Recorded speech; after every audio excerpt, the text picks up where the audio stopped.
जय श्री राम मेरे सनातनियों। भक्ति सागर एक ऐसा सागर जिसमें मनुष्य राम नाम की एक डुबकी लगाए तो इस मोह भरे संसार के पार लग जाए। राम नाम पुरुषार्थ की वो परिकाष्ठा है जिसका सुमिरन तो स्वयं देवादिदेव महादेव भी करते हैं। लेकिन क्या आप जानते हैं कि राम नाम ही क्यों और कैसे मिला हमारे भोलेनाथ को? इसके पीछे भी भोलेनाथ का भोलापन ही है। आइए महादेव की इस भोलेपन की कथा को श्रवण करें। एक समय की बात है, महादेव शिव के तीनों पुत्र देव, दानव और मानव अपने पिता शिव के पास पहुँचे और उनसे प्रार्थना करने लगे कि वे अपनी संपत्ति का बंटवारा बराबर बराबर अपने तीनों पुत्रों में कर दें।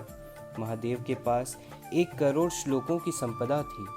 उन्होंने देव, दानव और मानव को 33 लाख श्लोक दे दिए और उनसे कहा, अब जाओ। किंतु पुत्र कहाँ मानने वाले थे। वे बोले, हे पिता, अभी भी आपके पास 1 लाख श्लोक और बचे हुए हैं, आप उन्हें भी हमें दे दीजिए। महादेव ने बचे हुए 1 लाख श्लोकों में से 33 हजार श्लोक अपने तीनों पुत्रों में बांट दिए और उनसे पूछा कि अब संतुष्ट हो। तीनों पुत्रों ने परस्पर विमर्श किया और अपने पिता महादेव से कहा, पिता, आपके पास अभी भी 1000 श्लोकों की संपदा और शेष है, आप इसका भी बंटवारा कर दीजिए। महादेव ने 1000 को 333 के हिसाब से फिर बांटा और अपने तीनों पुत्रों को देते हुए बोले, पुत्रों, मुझे विश्वास है कि अब तुम सभी प्रसन्न होगे।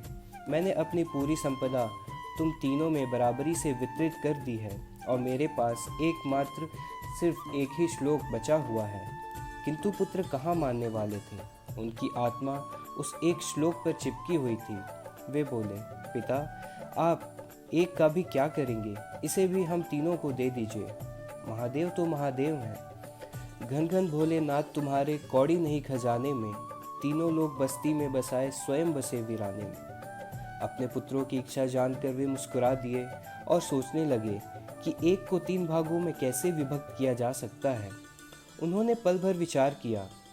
इस एक श्लोक में 32 अक्षर थे, जिसमें उन्होंने 10-10 अक्षर अपने तीनों पुत्रों में बांट दिए और बाकी के बचे हुए 2 अक्षर रा और म को अपने पास रखते हुए बोले, अब सुखपूर्वक रहो पुत्रों।